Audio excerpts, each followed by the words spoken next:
하나님 말씀은 스가랴 6장 1절에서 15절입니다. 1절부터 제가 봉독하겠습니다. 내가 다시 눈을 들어보니 두 산 사이에서 4대의 병거가 나오고 있었는데 그 산들은 놋산이었다. 첫째 병거는 붉은 말들이, 둘째 병거는 검은 말들이, 셋째 병거는 흰 말들이, 넷째 병거는 건장하고 얼룩진 말들이 끌고 있었다. 내가 내게 말하는 천사에게 묻기를 나의 주님, 이것들이 무엇입니까? 하니 그 천사가 나에게 대답했다. 이것들은 하늘의 네 영들인데 온 땅의 주님 앞에서 있다가 떠나가는 것들이다. 검은 말들은 북쪽 땅으로 떠나고 흰 말들은 그 뒤를 따르고 얼룩진 말들은 남쪽 땅으로 떠난다.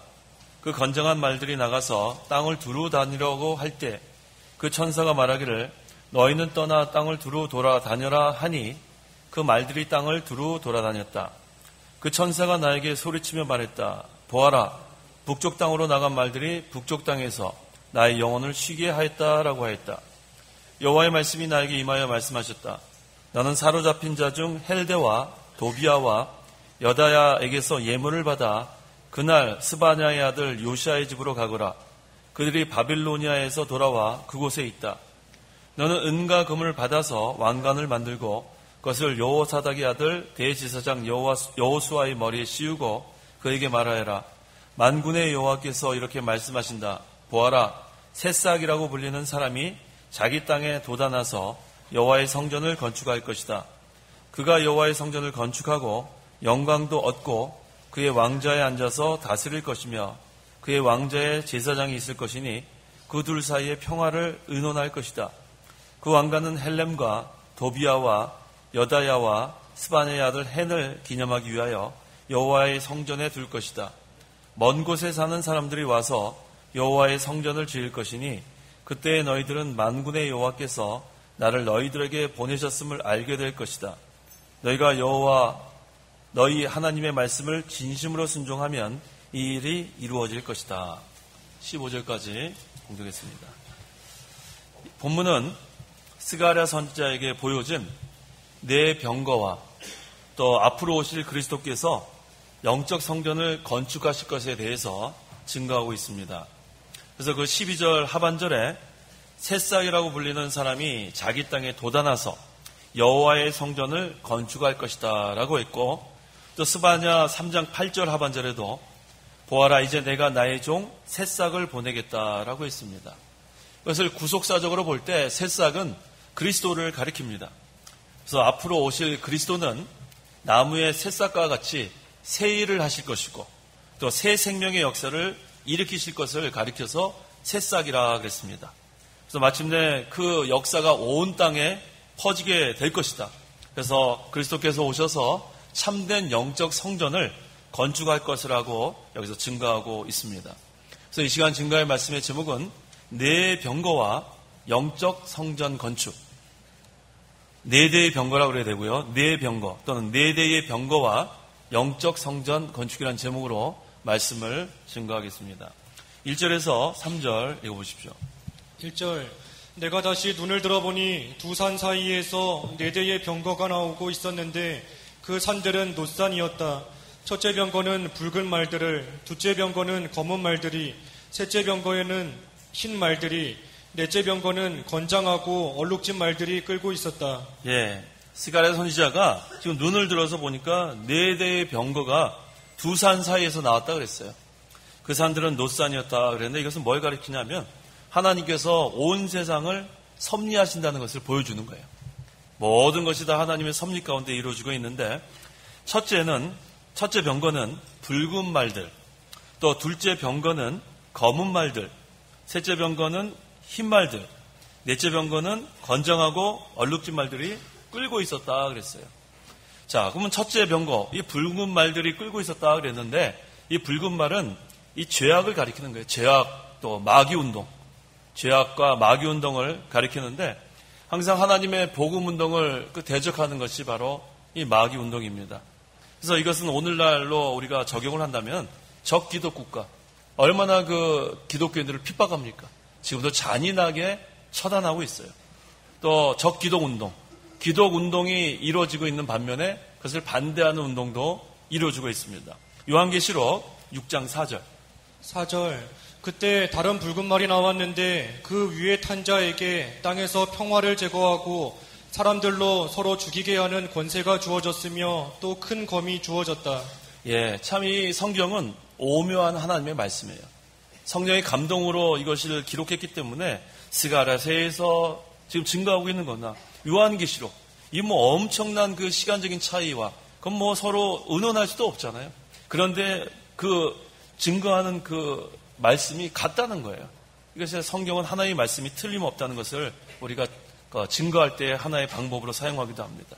자, 붉은 말을 탄 자가 큰 검, 아주 큰 칼을 가지고 평화를 제거하고 사람들도 서로 죽이게 합니다. 근데 조금 전에 제가 붉은 말을 마귀운동이라고도 하고 죄악이라고도 얘기했습니다. 이 성경에서는 이 붉은색을 이 죄랑 관련해서 얘기하는 구절이 있어요. 이사야 1장 18절. 18절. 여호와께서 말씀하신다. 오너라 우리가 서로 논의하자. 너희 죄가 주홍 같더라도 눈같이 희어질 것이고 진홍같이 붉더라도 양털같이 될 것이다. 예, 여기서 이 주홍 같더라도 또 진홍 같더라도 이건 죄를 얘기하는데, 그러한 죄, 또 여기 큰 검이 주어졌다 그랬는데 이 큰 검을 받아 서로 죽이는 것을 보면 이것은 죄악이 관영하고 또 이 마귀가 역사하는 것이 분명합니다. 그래서 이 마지막 때에 예수님이 재림하실 때가 가까우니 이때 이 복음운동이 강하게 일어날 거예요. 여러 그런 그 국가에서 목숨을 내걸고 복음운동이 일어나는 반면에 그곳에 또 항상 마귀운동이 같이 일어난다는 거예요. 그래서 세계 도처에 많은 선교사들이 얼마나 목숨을 걸고 복음을 전파합니까? 근데 그들을 죽이려고 하고 또 그들을 방해하려고 하는 마귀 역사도 만만치 않아요. 그래서 이 붉은 말들, 이것은 뭘 상징하냐면 이 마귀 운동과 또 죄악이 관영한 것, 그것을 여기서 가리키고 있습니다. 그래서 이 성도가 이 말씀대로 순종하려고 힘을 많이 써요. 또 힘을 써야 되죠. 그런데 그게 쉽지가 않습니다.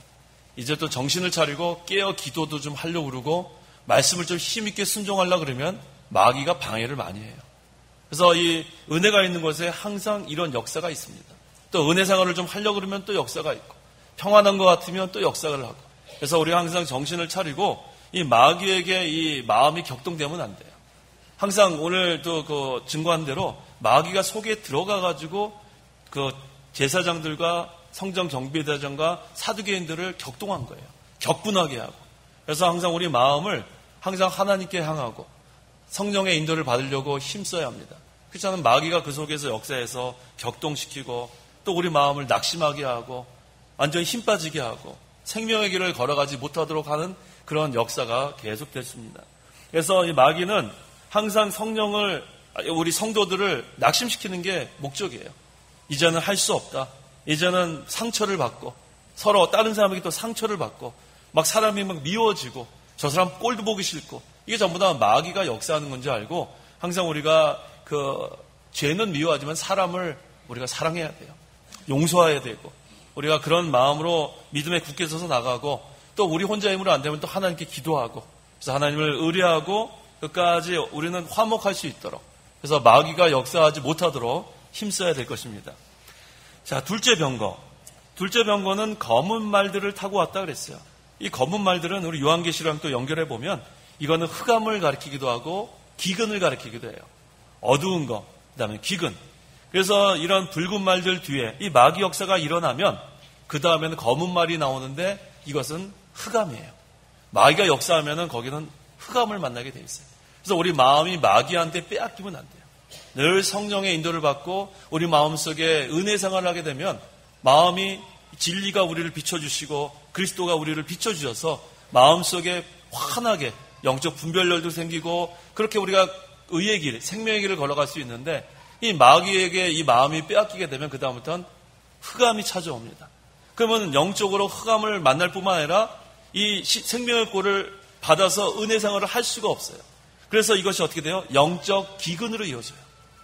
우리 여호와는 나의 목자시니 내가 부족함이 없어야 되는데 여호와의 인도를 잘 받고 목자의 인도를 잘 받으면 쉴만한 물과 잔잔한 물가, 쉴만한 푸른 초장, 쉴만한 물가, 그렇게 해서 우리가 영적으로 풍성한 삶을 살 수 있는데 우리가 마귀에게 이 마음이 빼앗기게 되면 그 다음부터는 흑암이 찾아와요.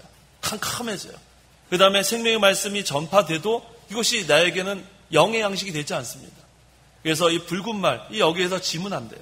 마귀한테 마음을 빼앗기면 안 됩니다. 빼앗기면 흑암이 찾아오고 은혜 생활 못하고 말씀이 은혜가 안 되니까 그 다음에 영적 기근이 되는 거예요. 그래서 우리가 이 영이 풍성한 이 푸른 초장, 그걸로 가려면은 성령의 인도를 받아야 돼요. 성령의 인도를 받고 마귀에게 속아 넘어가면 안 됩니다.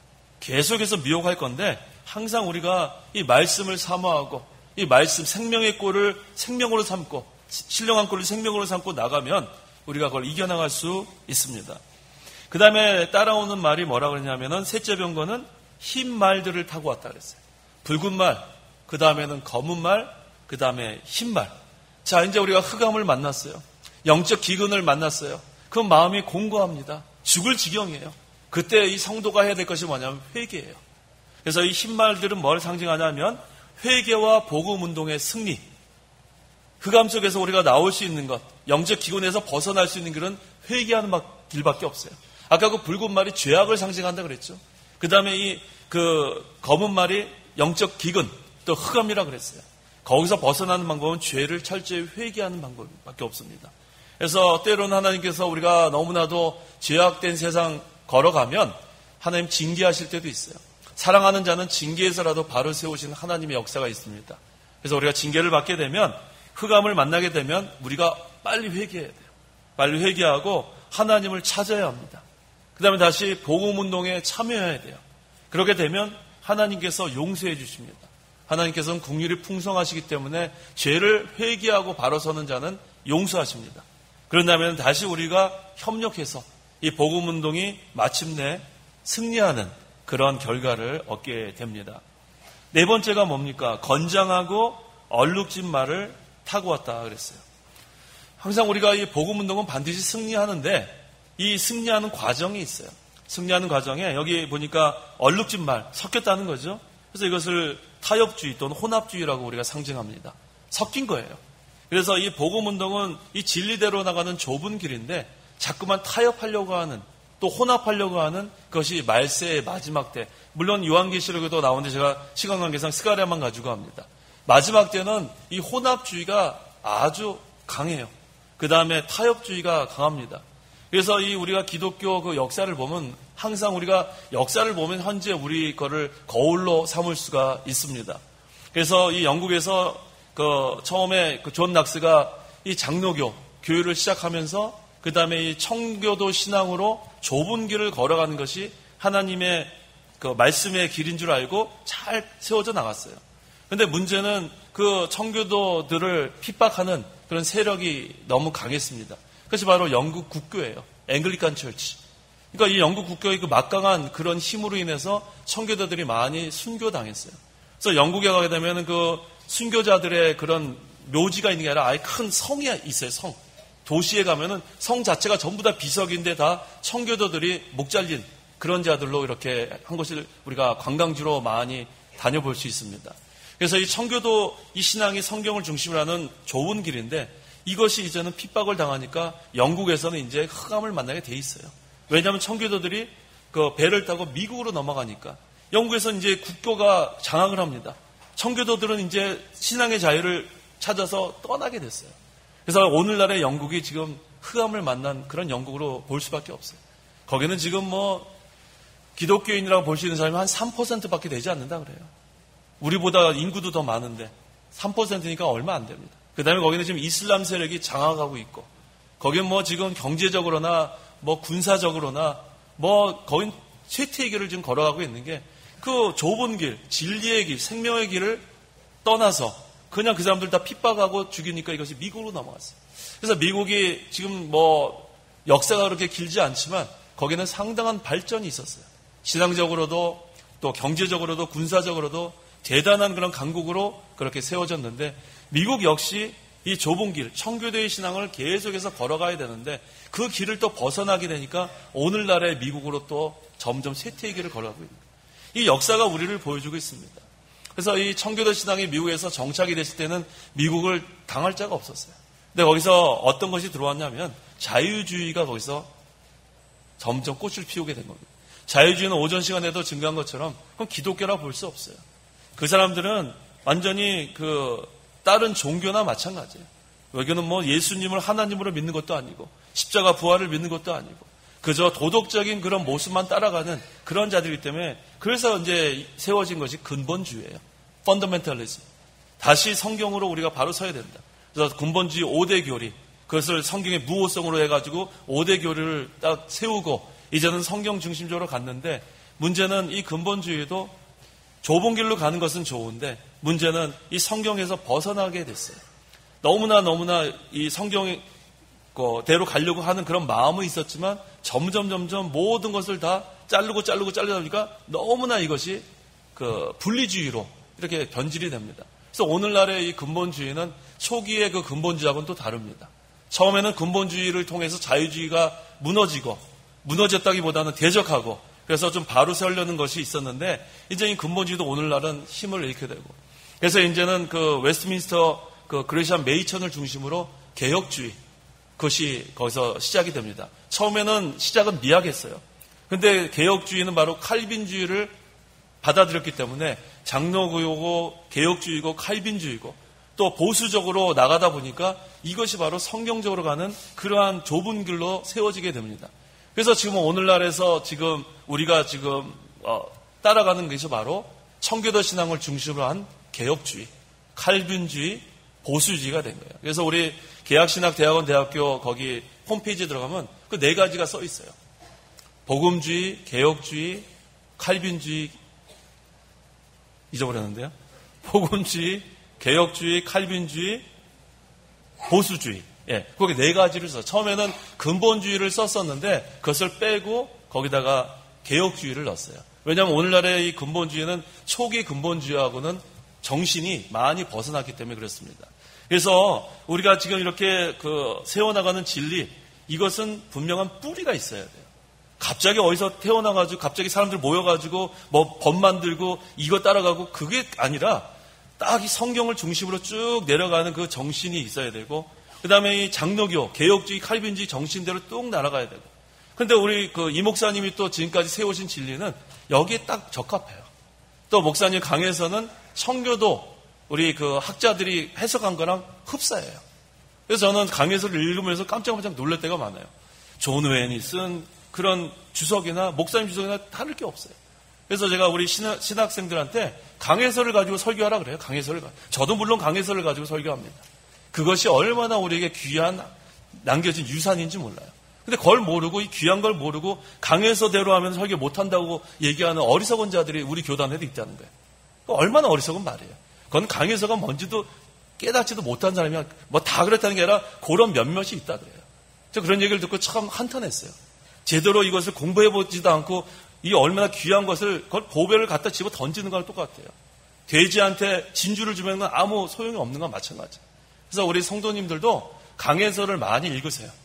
성경 말씀도 읽으면서 강해서를 읽으면은 거기에서 이것을 아주 자세히 알기 쉽게 이렇게 잘 설명을 해놨습니다.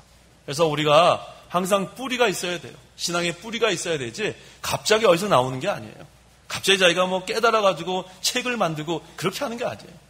그 정신, 성경에서 나오는 정신, 그 다음에 장로교, 그 다음 개혁주의, 칼빈주의에서 나오는 정신, 그 다음에 이 목사님이 그걸 중심으로 또 강해서 썼고 그걸 또 우리가 계승해 나가는 겁니다. 그래서 항상 우리가 이제는 이 세상이 타협하려고 하고 혼합하려고 하고 그럴 때 분명한 기준이 없으면은 거기에 넘어갈 수밖에 없습니다. 그래서 이 4병거를 통해서 우리의 가야 될 길을 분명히 보여주고 있습니다. 그 다음에 여기 우리가 알아야 될 것은 이 열왕기상 13장에 뭐 너무 길어서 읽을 수는 없지만 이 젊은 선지자가 나와요. 이 젊은 선지자가 이 늙은 선지자의 말에 미혹이 됩니다. 나도 선지자다. 나도 하나님의 종이다. 나도 목사다. 너도 목사다. 뭐 그렇게 하면서 막 서로 우리 미혹을 합니다. 그러면은 저 사람이 목사고 나이가 많은 분이니까 맞을지 맞나 보다. 그렇게 하면 안 돼요. 그때에도 기준이 분명히 서야 돼요. 성경 말씀대로 나가는가, 장로교대로 나가는가, 그 다음에 이 목사님이 이 청교도 정신으로 나가는가, 그런 여러 가지를 가지고 우리가 분별을 할 줄 알아요. 분별 없이 그저 나도 선지자다 따라가면 나중에 젊은 교육자가 어떻게 됐죠? 최후가? 선지자가? 뭐한테 죽었어요? 사자한테 잡혀 먹는 거예요. 사자한테. 그래서 우리가 이 말세의 마지막 때는 우리의 정신을 바짝 차려야 돼요. 나도 선지자다, 나도 목사다. 뭐 그거가 중요한 게 아니라 성경 말씀, 오늘 오전에도 말씀 증거했죠. 하나님 앞에서 옳은지 판단해야 돼요. 아, 저 목사님 오랫동안 참 우리 교단 목사님이다, 맞겠지, 그렇게 따라가면 안 돼요. 하나님 앞에서 옳게 가면 따라가야 됩니다. 하지만 잘못한 것은 잘못됐다고 우리가 판단할 줄 알아야 돼요. 그렇지 않으면은 여기 그랬잖아요. 젊은 선지자, 늙은 선지자, 나도 선지자다.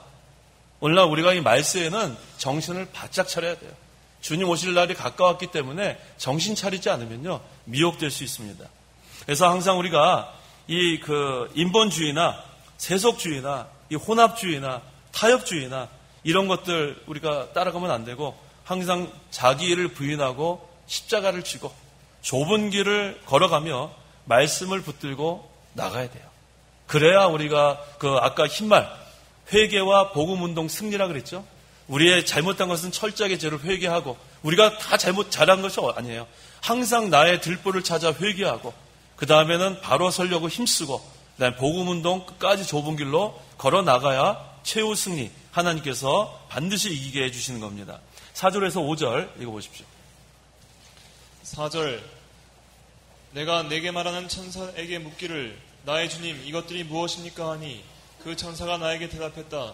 이것들은 하늘의 내 영들인데 온 땅에 주님 앞에서 있다가 떠나가는 것들이다. 예, 내가 내게 말하는 천사에게, 지금 천사가 말을 하니까 나의 주님, 이것들이 무엇입니까 하고 질문을 합니다. 그래서 그 천사가 이것들은 하늘의 내 영들인데 그랬어요. 내 영들인데. 근데 우리 구역성경에는 뭐라고 하냐면 바람이라고 그랬죠. 바람. 구역성경 없죠? 예, 구역성경 없죠. 예, 바람이라고 이렇게 번역된 걸로 제가 기억이 나는데, 원래 이 내 영들, 이것이 그 히브리 원어로는 루하흐라고 그래요. 루하흐라는 이 단어가 이 바람으로 번역되기도 해요. 여기 내 영들로 바른 성경이 번역되는데, 바람으로 우리가 번역을 한다면 바람이라는 뜻도 있어요. 윈드라는 뜻이 돼요. 루하흐가. 그 다음에 바람으로 우리가 이것을 번역하면 그것은 전쟁을 가리킵니다. 예레미야 51장 1절. 1절. 여호와께서 이같이 말씀하신다. 보아라, 내가 멸망의 바람을 일으켜서 바빌로니아를 치고 또 레브카마이의 주민들을 칠 것이다. 예, 이것들은 온 땅에 주님 앞에 서 있다가 떠나가는 것들이라고 그러는데, 하나님께서 이 모든 운동과 이 전쟁을 하나님이 다 주관하신다는 거예요. 그래서 결국은 온 땅에 주님 앞에 서 있다가 떠나가게 하시는 주님입니다.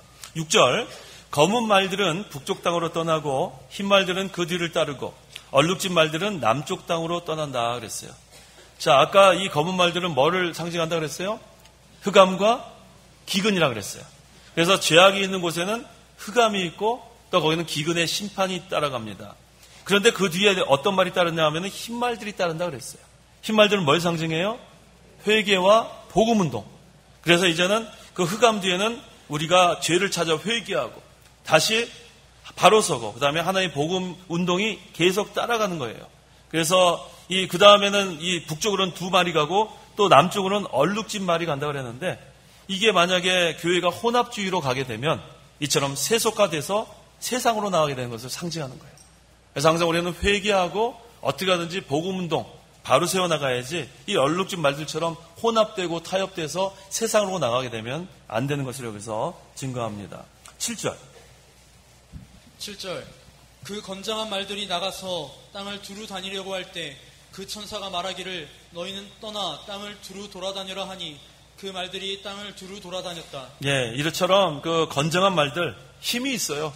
이 타협하고 혼합하면 어떻게 돼요? 메가처치가 될 수 있어요. 대형 교회가 될 수 있어요.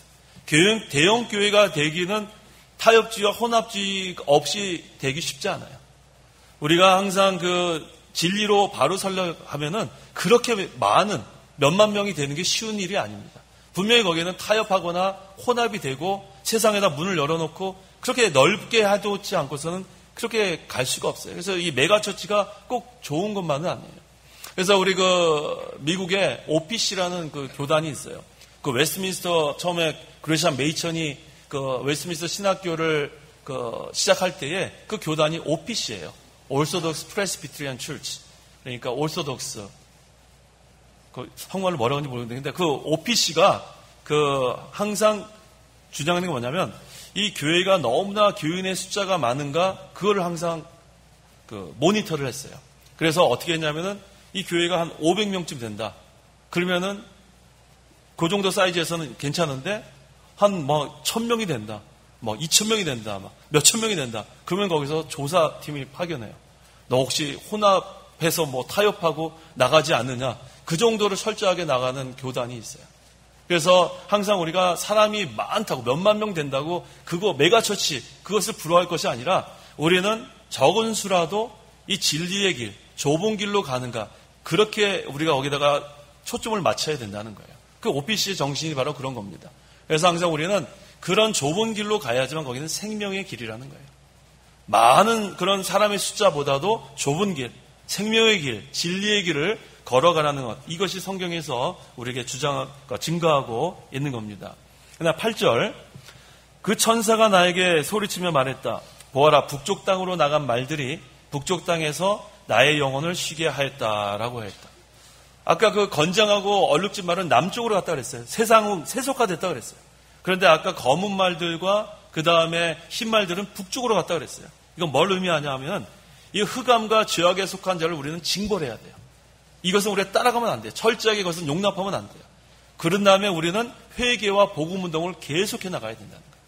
죄를 용납해서도 안 되고 마귀 운동도 용납해서 안 되고 그 다음에 그것으로 인한 흑암과 영적 기근을 용납해서도 안 돼요.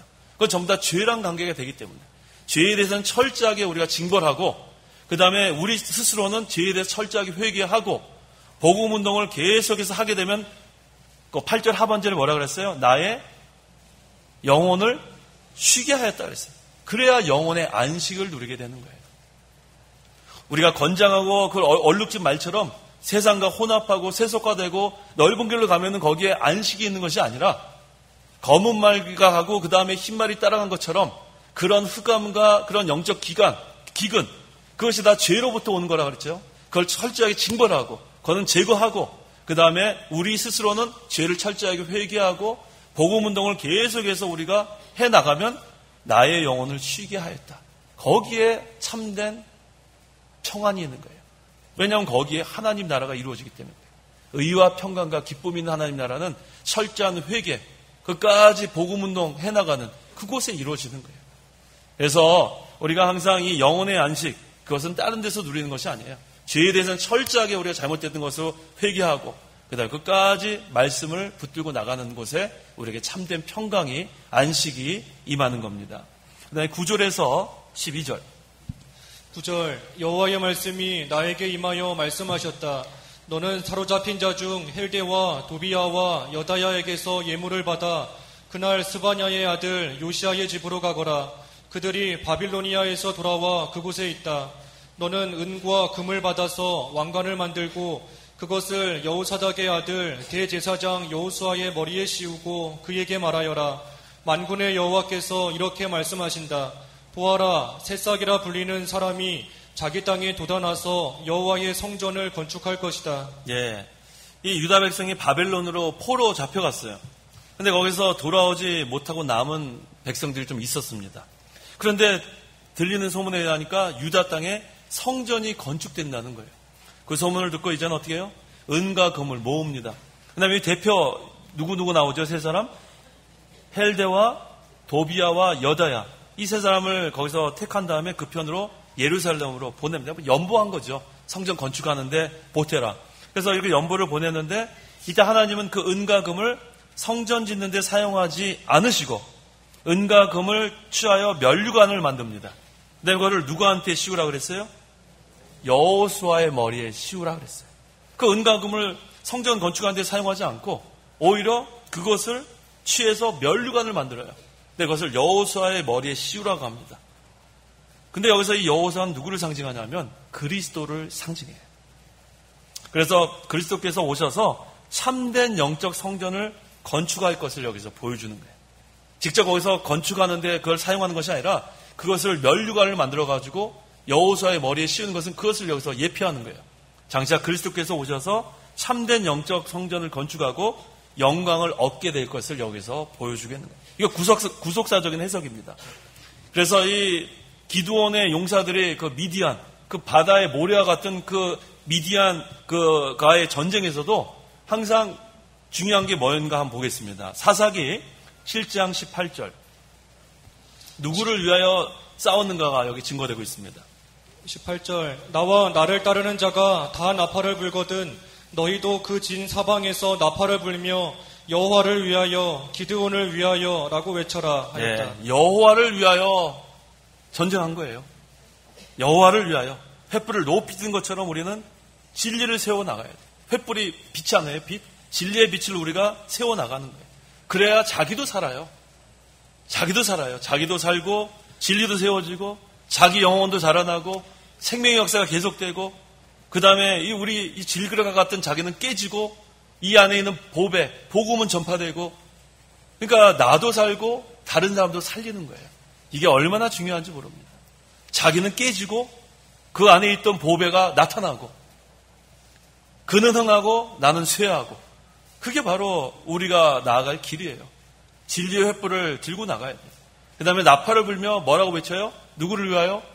여호와를 위하여. 여호와를 위하여. 모든 것은 다 주님을 위해서. 난 무효공이 돼야 돼요. 나는 없어져야 해, 나는.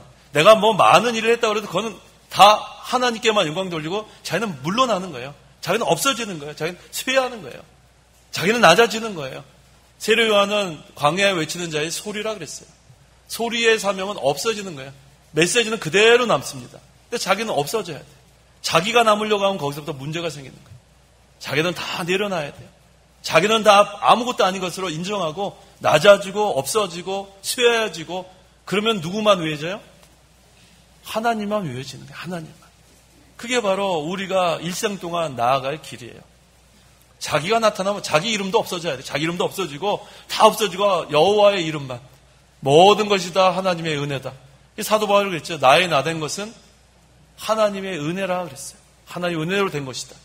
그것이 사도 바울의 신앙이에요. 믿음의 선한 싸움을 끝까지 잘 싸운 다음에 자기를 나타낸 것이 아니에요. 그게 될 수 있었던 건 다른 게 아니죠. 날마다 어떻게 해서 자신을 죽였어요. 나는 날마다 죽노라. 이 사도 바울이 그래서 오늘날 우리가 설교할 때 사도 바울 그러는 거예요. 나는 날마다 죽는다. 자기를 쳐서 복종시켜라. 이게 얼마나 중요한 건지 몰라요. 자기를 나타내려고 하면 안 돼요. 자기가 뭐라고 우리 스스로 아무것도 아니에요. 하나님께서 우리를 사용하신 겁니다. 그 다음에 사용하신 다음에 그 다음에 우리는 없어져야 돼요. 그 다음에 하나님만 나타나고 그 다음에 진리는 계속 계승되고 이것이 참으로 중요합니다.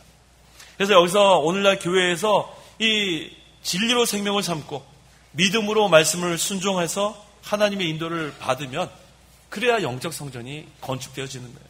그래서 새싹은 그리스도를 가리키는 거예요. 그리스도. 그 다음에 스가랴 아까 3장 8절에도 보아라 이제 내가 나의 종 새싹을 보내겠다. 그리스도를 보내겠다는 거예요. 그래서 그리스도께서 오셔서 참된 영적 성전을 건축할 것을 예표합니다. 그러니까 그 은과 금을 취해서 면류관을 만들어서 여호수아에게 머리에 씌우면서 앞으로 그리스도께서 오셔서 영광 중에 오셔서 이렇게 영적 성전을 건축할 것을 여기서 증거하고 있는 겁니다. 13절 읽어보십시오. 13절 그가 여호와의 성전을 건축하고 영광도 얻고 그의 왕좌에 앉아서 다스릴 것이며 그의 왕좌에 제사장이 있을 것이니 그들 사이에 평화를 의논할 것이다. 예, 그들 사이에 평화를 의논할 것이다. 예수님은 3직이 있어요. 선지자, 왕, 제사장. 근데 여기서는 두 직을 얘기하고 있는데 바로 그리스도의 왕직과 제사장직 사이에서 평화를 의논한다는 거예요. 그래서 평화를 의논한다는 것은 바로 예수님께서 오셔서 구속을 성취할 것이다. 그래서 평화의 왕이 될 것이다. 그것을 여기서 증거합니다. 14절 그 왕가는 헬렘과 도비아와 여다야와 스바냐의 아들 헨을 기념하기 위하여 여호와의 성전에 둘 것이다. 이거 예표한다 그랬죠? 그 왕관을 만들어서 면류관을 만들어 가지고 그것을 여호와의 성전에 둘 것이다. 앞으로 그리스도께서 오실 것을 영광 중에 오실 것을 여기서 증거합니다. 근데 여기 보니까 그 세 사람의 이름이 나오죠. 헬렘, 도비아, 여다야, 그 다음에 한 명 더 있네요. 스바냐의 아들 헨. 근데 아까 10절에는 이름이 좀 바뀐 사람이 있나요?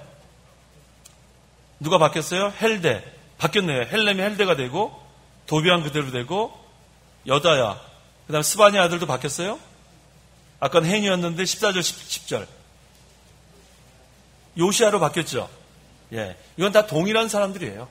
10절에 언급된 사람이나 14절에 언급된 사람들은 동일한 사람인데, 그때는 이름을 두 가지 이렇게 가진 사람들이 있었다 그래요. 그래서 이것은 우리 다 동일한 사람으로 보면 됩니다. 그래서 기념하기 위하여 여호와의 성전에 둘 것이다 그랬어요. 영원히 여호와의 성전에 기념이 된다. 이건 무슨 얘기냐면 하나님을 위하여 바친 것은 영원히 남는다는 거예요. 하나님을 위하여 바친 것은 영원히 하나님께서 기억하신다. 그래서 우리가 주를 위해서 사용한 것, 또 가난한 사람들을 구제한 것, 그것은 영원토록 그 의가 있다 그랬죠. 고린도후서 9장 9절. 9절 기록된 것과 같으니 그가 흩어서 가난한 자들에게 주었으니 그의 의가 영원토록 있다라고 하였다. 그의 의가 영원토록 있다. 우리가 주를 위해서 우리가 바친 것, 또 가난한 사람 구제한 것, 이것은 없어지지 않는다 그랬습니다. 마지막 절 15절. 15절 먼 곳에 사는 사람들이 와서 여호와의 성전을 지을 것이니 그때 너희들은 만군의 여호와께서 나를 너희들에게 보내셨음을 알게 될 것이다.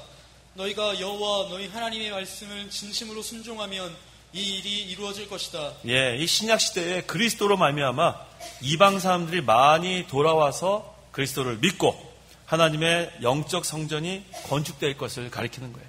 먼 곳에 사는 사람들, 이방 사람들 다 이제 예수님 믿고 돌아옵니다.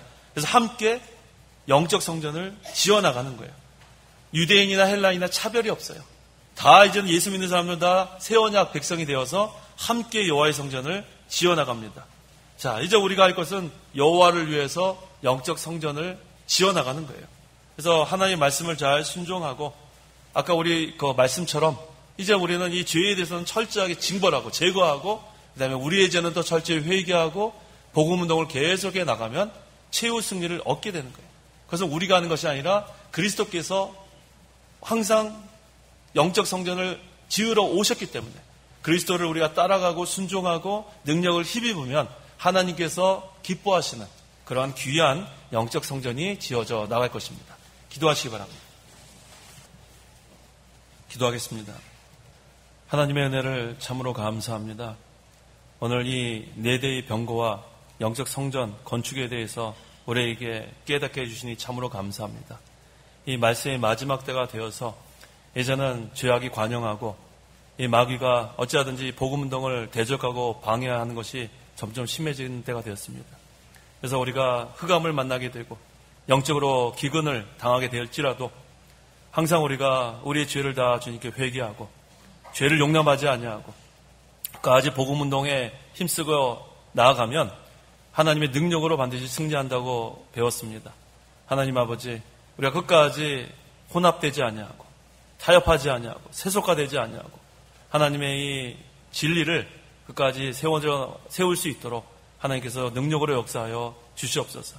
그리스도께서 참된 영적 성전을 건축하신다고 그랬사오니 우리 모두가 다 거기에 협력해서 하나님만을 위하여 여호와를 위하여 기드온 300용사가 이렇게 힘써 이 바다의 모래와 같은 많은 수를 싸워 이긴 것처럼 항상 우리가 여호와를 위하여 모든 것을 다 희생하고 수고하고 우리의 힘을 다 쏟을 수 있도록 저희들을 사용하여 주시옵소서. 예수님의 이름으로 기도하옵나이다. 아멘.